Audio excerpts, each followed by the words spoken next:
We have all been inundated with security breach after security breach with no end in sight. With the highly distributed nature of infrastructure and applications these days, the amounts of data that need to be analyzed to identify threats and compromises is sometimes the biggest hurdle that security teams face. Today, we are going to be talking with a company that promises to streamline that data to make it more valuable. So stay tuned.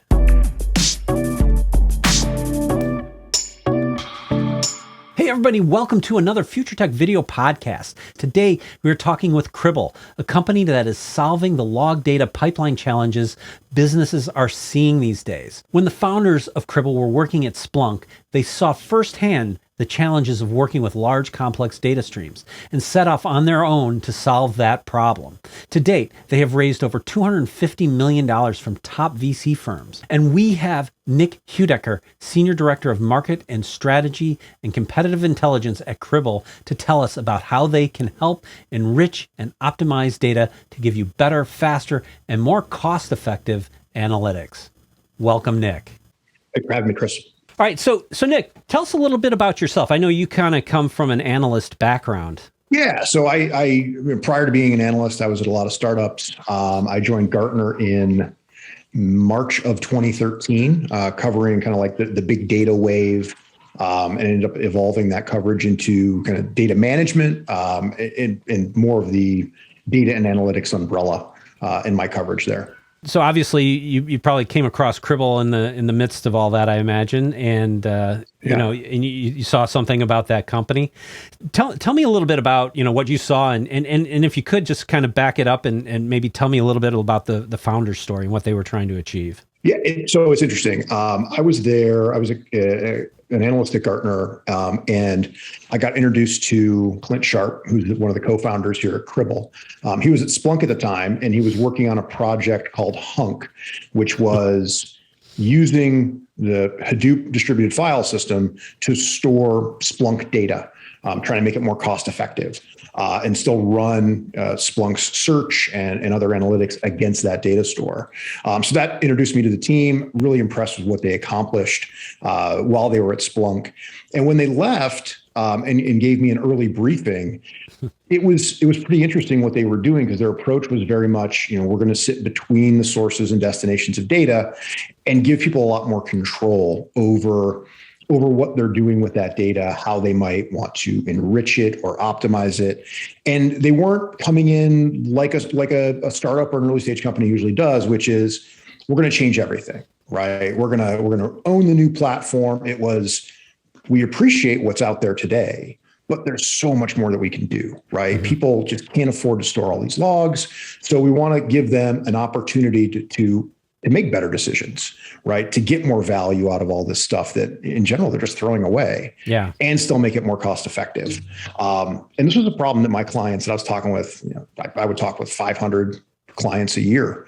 And they were all having the same kind of challenges around, what do I do with all this data? How do I cost effectively manage it and so on? So that's where I encountered the company. Let's talk about the challenge of enterprise scale security, right? I mean, one of the things that we've seen is that, especially after the pandemic, is there's been this, everything's sort of scattered to the winds here, with hybrid approaches to infrastructure and lots of people working from home, and so you have this really complicated environment in which you're operating, and you're getting log data from tons and tons of different sources, right? Can you talk a little bit about how that impacts business? It's been a challenge, I think, for everybody, right? Yeah. Because now you're dealing with a lot more data from more diverse sources. Whereas before, people were coming to the office, you had a much better idea of, all right, this is where things are coming from, this is where they're going. But now, people are interacting with digital services for everything from healthcare to connecting with your family to how you make a living, right? And this is a great example of it. And so the security challenges they've really expanded. So companies are dealing with, once again, a lot more data, right? Yeah. IDC's got a stat that by 2025, companies will be dealing with 250% more data. Wow. That feels low at this point. Yes. Because you've got VPN data, you've got, and DNS logs, and you name it, right? All of this stuff has to get used for a range of different security use cases. And it's not, people tend to look at security as like it's one cohesive thing, but you've got insider threat, you've got SOAR, you've got to worry about, you've got your regular SecOps teams, you've got logging administrators, and they've all got their own concerns with data, whether it's I can't figure out the signal versus the noise, I can't run all this stuff without a massive amount of infrastructure and so on. And so security it slices up into a lot of different pies, and everybody's got their own priorities. They've got their own concerns, and all that stuff runs on data, right? Events, logs, metrics, traces, the stuff that we always hear about every day. So, it's an interesting time and also a bit of a terrifying time if you work in cybersecurity. I feel like the only thing we talk about these days is ransomware, because it's just been so rampant and prevalent in everything, especially in cases like that where you have a situation where they're attacking a really broad range of things now, right? It's not like they're just going after your database and they're just encrypting it. They're encrypting your whole data center if they can, and which makes the challenge of finding, patient zero really hard. And so when you're going back to do those forensics to kind of get it together, making that data more usable has to have tremendous value to these teams, I would imagine, right? It does. So being able to enrich data with, you name it. GeoIP is something that we see a lot with our clients, right? Whether that's going to be around GDPR, if it's something that's going to be a known hacked host. But also, so enriching the data is really important, but also filtering out stuff you don't need. Trying to figure out where that signal is, I think is increasingly challenging as well, because there's just a ton of it. And so being able to say, all right, well, I'll give you an example from one of our customers. They wanted to start storing all of their DNS access, but this would have been a couple extra terabytes a day, I think. And so what we were able to do is say, all right, well, there's a known hosts list, right? Top 2,000 DNS addresses. So we'll filter out that data because we know they're good. You're not going to get any value out of storing all that information. Let's just keep the stuff that falls outside of that list. And so they're getting less data, but the stuff that they're getting is much more valuable. So it narrows the scope for their analysis. And the downstream impact is pretty significant, because if you're not storing all that stuff, it doesn't have to get indexed. And if it doesn't get indexed, the stuff that you're indexing is more valuable. And so your queries return faster. So there's it just compounds. All the benefits compound if you can better manage that stuff that you're dealing with, you have to deal with. Another advantage is retention. So one of the features that we have in our flagship product is called Logstream, is we can take the data that you're getting and we can dump it off to a lower cost cloud object store, for instance, and then you can replay that raw data back through Logstream and then send it to any other downstream platform that you'd like. Basically, I mean, you're saying like you can store it in an object store, and then if you have an incident or something like that where you need to like replay all this, you can just kind of isolate the time frame in which you're looking for and just kind of replay that data. Exactly. So if you're doing just like a bunch of sampling and you're sending the samples down and you say, oh, there's an interesting signal there, I can replay from that time frame, and then basically I get to start over. Right. Yeah. So I get to, I call it like, you've got an options preserving strategy. Like you're never locked out of doing the next thing that you want to do. Yeah, that is actually really interesting, because I know that, sometimes with a lot of security products, they kind of log events, but then once they've done that data just kind of rolls away and you can't do further analytics on it based on, some knowledge that you have now of, what happened. Or it's too cost prohibitive. Right. Like you've got, so, a lot of models are ingest-based pricing, and you still got to have a lot of infrastructure to store all that stuff. And so, it's kind of a dirty secret that a lot of logging still happens on-prem. Yeah. A lot of the stuff has not migrated to the cloud yet. And so you're still spinning disks, and that gets expensive. Well, and I'll say that I've seen in large enterprise, it's not just spinning disk. It's, it's solid state storage that I've seen a lot of companies go to. Yeah, valid. Yeah, and I know Carbon Black and Splunk and platforms like that. They are in an enterprise scenario. They can be extremely storage intensive, and it's really high performance storage that you need to put a lot of this stuff on. Which we've been in situations, right? Sundish can attest to this, where, people have been trying to, broaden the scope or retain, instead of 30 days, retain 60 days of, Splunk data or something like that. And the cost is so enormous that they just get instant, sticker shock about that. It's challenging. I think, a lot of companies are trying to grapple with that. But the reality is, it's not just one tool they want to send data to, Right. So you might have, we talk to our customers, and they've got 30 different monitoring tools and analytics tools and time series databases. And the challenge I think a lot of them have is, well, I've got this data coming in from source X. I want to send it to destination Y and Z, but I can't. And so this is another thing that we let them do is, you can send that data to the right platform or to every platform if you want. So you're not stuck with just, you're not stuck in kind of the data silo from like source to destination. You can have many destinations. And can you have multiple sources as well then? Oh, absolutely. Yeah. And so like another example I'll offer is one of our customers wanted to use a new SIEM product, but they didn't want to have to do, and they had like 200,000 servers, and they didn't want to have to deploy 200,000 agents. Mm-hmm. And so what we said was, well, you've already got the data. We'll just take data from an existing agent and send it to your new platform. Mm. So instead of taking months to deploy, it took days. And so they were able to immediately start feeding that new platform without a major infrastructure lift. And so I know that you do some, your platform does some data enrichment and things like that. Can you just time align everything from multiple platforms and kind of stream it to a common source to be analyzed? Absolutely. And so we can, all these different data, all these different platforms are expecting different log formats. Right. So we can put the data into whatever format they're expecting. We can convert events into metrics and send that into a time series database, if that's what you want to use. And if you want to send some data to some platforms and not others, we can absolutely do that as well. All the different time formats can get really crazy, and all the different log formats. Yeah. One of our SEs wrote a blog post about normalizing timestamps, and it was immediately number one on Google. Please do that. Please do that. If you work in security, if you've ever written code, you have an opinion on timestamps, right? They're really onerous to deal with. Normalizing all the data, from, even with data that, perhaps would come across as, like distance, time, you get, weight measurements and things like that. They can all present in different formats, right? And so in order to work on them, you have to kind of normalize all that data into one consistent sort of format to work with. And that can be a beast. And it's a great point, because there was a cybersecurity executive order that came out a while back from the Biden administration. And just, I think last week, the event maturity model came out as well. And one of the key elements of that was, you shall normalize your timestamp, and this is what it will look like.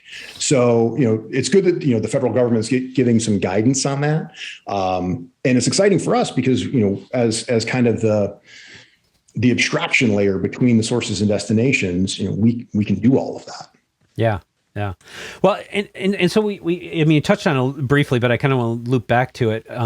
We talked about how expensive all the storage is for that. Can you talk about sort of the ways that you kind of minimize that storage footprint and the things that you do to the data to kind of get it there?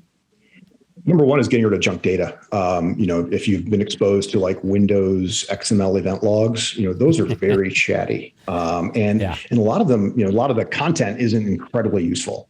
So just trimming that out, you might reduce that volume by 70 to 80%. I mentioned getting rid of the known DNS records. That goes from a terabyte a day to 50 gigabytes a day. So just by more intelligently having control over that data, you can pretty radically reduce costs. A lot of event formats that I see, they might duplicate all the, say, HTTP headers, but they're null even when they get duplicated. And so just get rid of that stuff. And so you might get a 30 to 40% reduction pretty easily. And then, and that's just in a couple of minutes of work, a couple hours of work. If you really want to get, down into, every single element, you can. And if you want to say, I want to encode or encrypt credit cards or natural identifier numbers and things like that, we have all those functions built in to the product. So I got to imagine, when we talk about, dumping data to Splunk and the fact that you got to put SSD in the back end, to even capture a lot of that data sometimes, you're operating in data at scale here. I got to imagine the system has to be pretty performant to be able to ingest all that. Could you kind of speak to how all that works from an architectural perspective? I can at a high level. Basically, it's a shared nothing architecture. We have a leader node that manages all of the worker nodes. And each worker node, you typically front a cluster of Logstream with a load balancer. Right. And then each worker node, it's stateless processing. Each worker node processes each event through a given processing pipeline and then sends it on its way to a destination. Even with complex pipelines, we're seeing processing under a millisecond.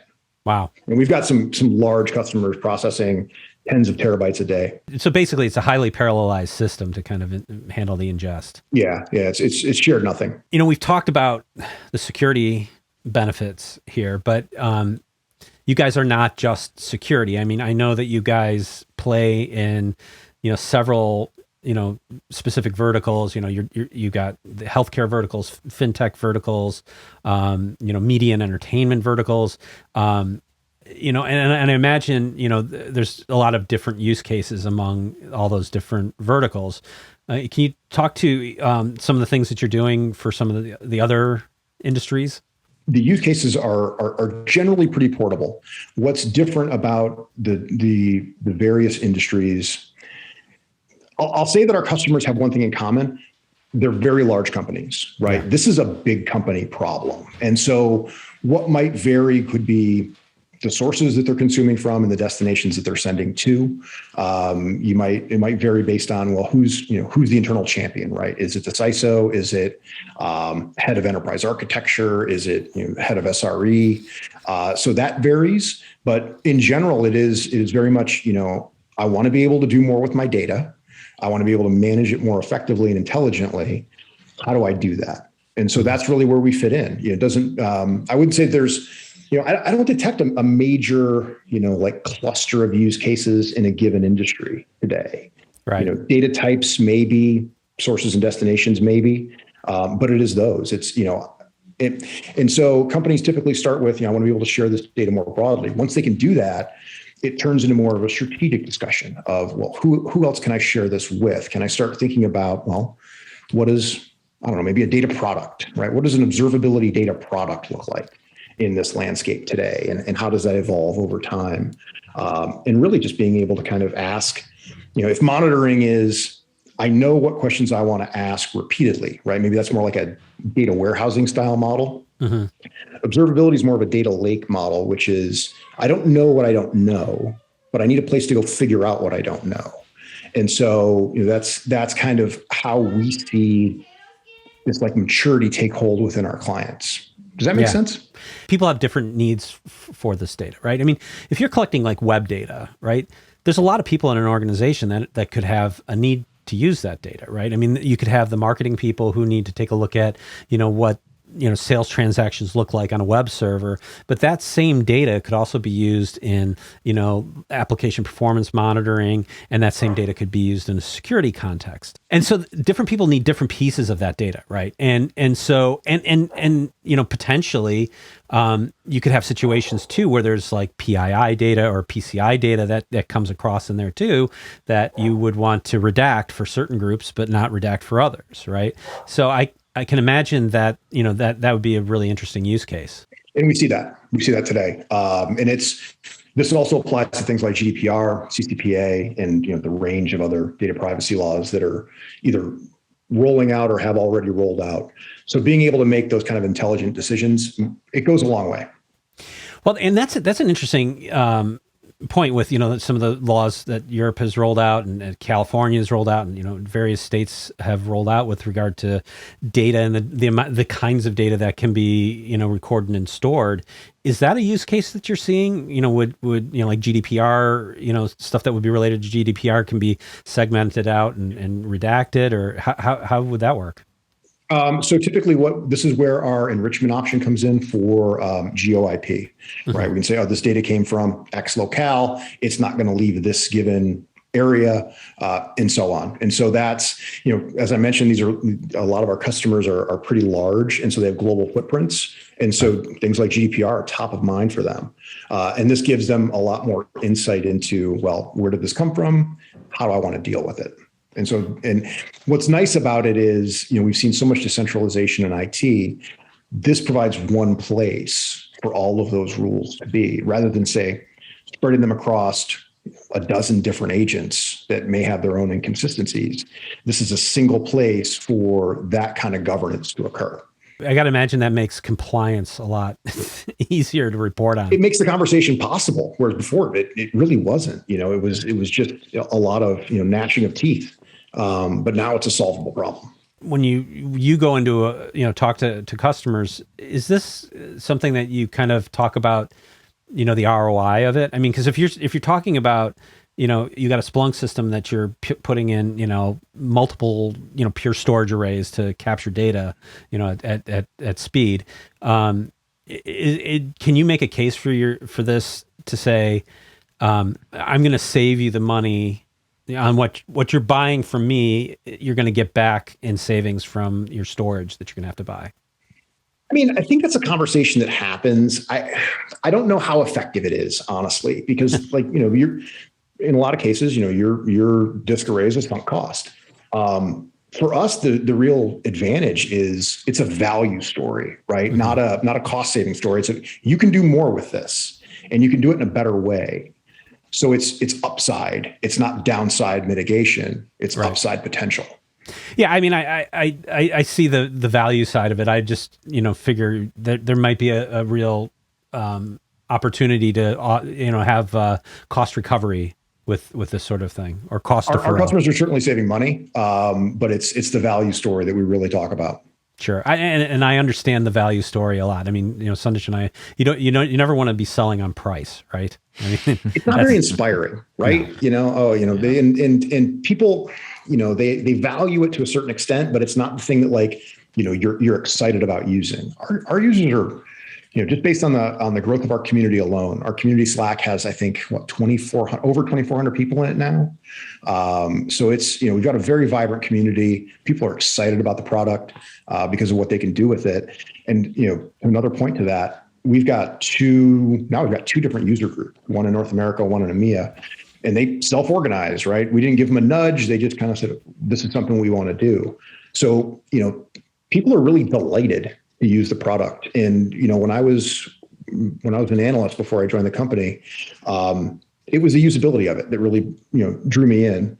And I spent a lot of time in the community before I joined the company, just trying to figure out how do they interact with their customers? How do they interact with their prospects? People aren't even paying them money, because you can download Logstream for free and start to use it without talking to anybody or paying anybody.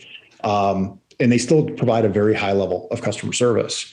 So it's that kind of universal delight that I think, gets people excited about it. So I know you have, besides the Logstream piece of it, I know that you have some tools for capturing logging data from cloud apps. Is that correct? Well, not cloud apps, but anything running on Linux. Any Linux binary. So we have a project called, and this was actually the original idea for the company. We have a project called Appscope, and it's open source. You can go to appscope.dev and check it out. And basically what it does is, I'm going to talk with my hands here for a minute. It sits between the application and the system itself, and kernel, shared libraries, et cetera. So it fits in as a shim, and it logs every system call, every library that's opened, every file that's opened. If you have network activity, it will log all of that. And because it sits, one of the interesting things about the network aspect is, because it sits between the application's data and any crypto libraries that you're using, we can actually log clear text. And so you can see exactly what's going over the wire before it gets encrypted and sent over the wire. So we can do full payloads. And so it's a really interesting project. One of the challenges with it is, or not the challenges with it, but one of the challenges with all of this ability to do instrumentation is, what do you do with all the data? And so for us, the story becomes more end to end of, well, you've got Appscope over here as a source, and you've got multiple destinations. But once again, how do you deal with that stuff in an intelligent way? That's where Logstream comes in. It lets you, filter things out, redact things, et cetera, and then send it on its way to an APM, a data dog, et cetera. What is the one thing that you would pick of the reason why customers actually buy Cribl? You're saying the users just love it. So what does that mean? Who's the user and why do they love it so much? User varies, right? We see a lot of SecOps professionals in our user base. We see a lot of logging administrators, whether that's Splunk or Elastic or you name it. But I think it's that control, right? And it's easy to use. If you look at how did people solve this before, or how might they solve it on their own? They've got to write a lot of code, right? There's no way to test the configuration, for instance, before they deploy it. There's no way to take a sample of data and then build a regex around it before you commit it. And so it's that ease of use aspect, I think. Like we allow you to test everything and preview everything before you roll it out. And you can also, you'll get notifications if a data source or destination goes down. So it's not just, spray and pray a bunch of YAML files all over the place and hope for the best. It's a much more controlled, managed environment for our users. Yeah. Does that make sense? Does that answer the question? Well, so then my question to you is, as you being an analyst before and coming from Gartner and everything else, like what's your take on the market? Well, right now, I would say that we, for the observability pipeline space, I would say that it feels like we have this to ourselves at this point. The main thing that I think people ask us is, well, why can't I do this myself? Right? There's lots of open source stuff out there. And so some of the challenges that they have are around, is they do try to do it themselves, is coping with all the logging formats and protocols, right? There's hundreds out there. The other is the stuff people don't want to build, right? RBAC, all the SSL support, being able to do the governance, having a robust UI. So right now, I think we have it to ourselves, and it's kind of a nice place to be. But over time, certainly, I think competitors are going to enter the market, and we welcome that, because you can't have a market segment of just one company, right? So we're really excited to see how this evolves over time. Yeah, but also there's enough room for many of you, and it's such a great problem that you're solving, right? It's a problem that so many customers have that I think it's good that there's competition in it, right? At some point it might show up, but yeah, no, I agree. It's it makes sense for it to happen. What I think makes us unique is even as competition will start to bubble up, right? It just will. What I think makes us unique is we're agnostic. Right? Like we don't have a destination really that we're saying, you must send all of your data here and we'll charge you for every byte. So we don't have that problem, or we don't have that, that overarching interest. Whereas a lot of the companies in the space, even though they might be able to tell a bit of this story, they still have this like big thing over on the side they've got to keep feeding because that's where the revenues come from. So, and I got to, just to loop back on the expanding market, I think, more companies in the space would sort of, help validate the space too, Agreed. I mean, it's definitely a problem. Like our customers have validated it for us, but it's something, we want to be able to tell a bigger story here. Yeah, no doubt. And I got to imagine, you're operating at, sort of a very large scale enterprise sort of, kind of client. But, if data is going to increase 250%, that might start to trickle down the stack a little bit. And you get to people who just, companies that just can't afford to, maintain that kind of data. And they might start looking for something like that too, I would imagine at some point.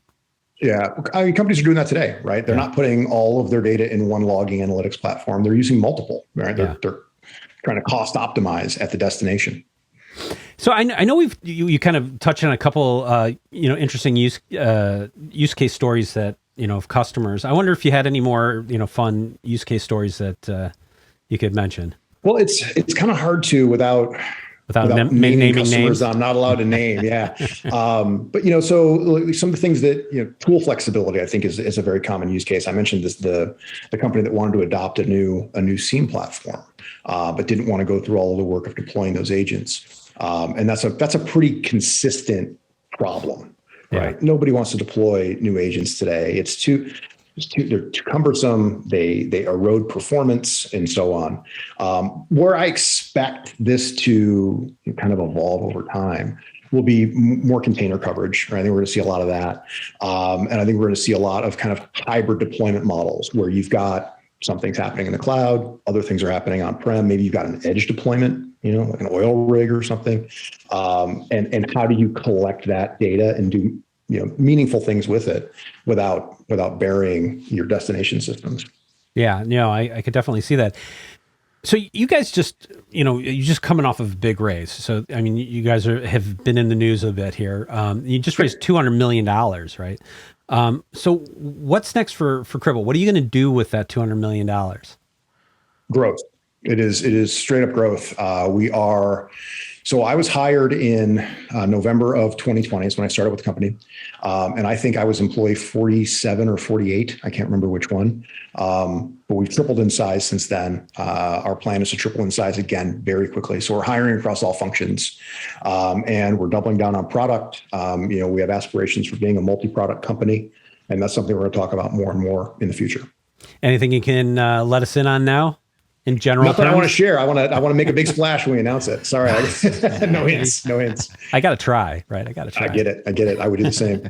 Well, so good chance to catch up with us. So if you're not already in our community, you can find us at cribl.io/community. If you want to try the product, you don't have to talk to anybody. There's no request a demo button on our website. Just go to sandbox.cribl.io, and you can start to explore the product and really get it's kind of a gentle walkthrough as far as all the features and functionality without getting too deep in the weeds. Those are the best places to find us. We'll be at .conf, Splunk's event next month. We'll be at reInvent in November. Stop by our booths. Yeah, that sounds awesome. One thing that I think is really interesting is so many companies now, it's that the ability to try without having to even involve anybody, that credit card swipe, that self-service piece of it. We see it more and more and more, and it's so critical to the success of a lot of businesses now. It's interesting to see more and more of that happening. You guys are in the right space. We've got a fantastic sales team. We really have.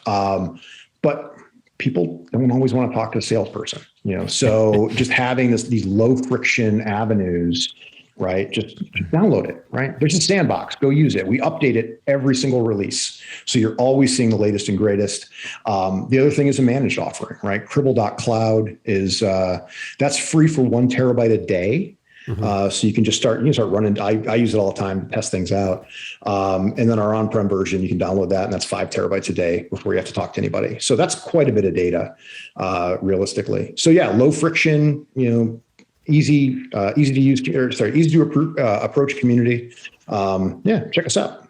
Yeah, I mean, it seems like the barrier to entry is pretty low. So it is, yeah. So I thought, I was kind of looking, doing some research on your company, and I'm kind of looking at the name Cribl, and I'm like, what the heck is Cribl?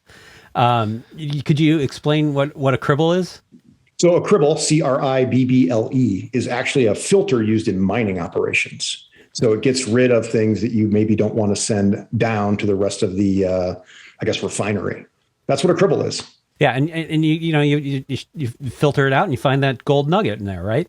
That's it. So we're the thing that finds the gold nuggets. Yeah, I like that story. I had no idea where that came from, but anyway, I started looking at that. That's a cool name. That's a good one. Yeah. Happy with that one. Yeah. Well, so Nick, thanks so much for coming on and telling us about Cribl. I mean, I've heard some good things about Cribl in the field, and I had one person tell me if you're going to do a Splunk deployment and you don't do Cribl, use Cribl, you're insane. So that's one of the reasons why we wanted to talk to you. Well, and it's not just Splunk, right? We work with a lot of other destination platforms as well. But if you're not using us, you're probably insane. Yeah, this person was particularly bent on Splunk. It happens, definitely. And they're a great company to work with as well. Yeah, and widely used. So very much so. Yeah. So Nick, thanks so much for coming on. I really appreciate it. Looking forward to seeing what you guys do and some of the multi-product, directions you go in, and look forward to hearing more from you guys. No, thanks for having me. Always a pleasure. Awesome. Thanks. Thanks for watching. I would love to hear from you in the comments. And if you like what you saw, please give us a like and consider subscribing. And I will see you in the next video.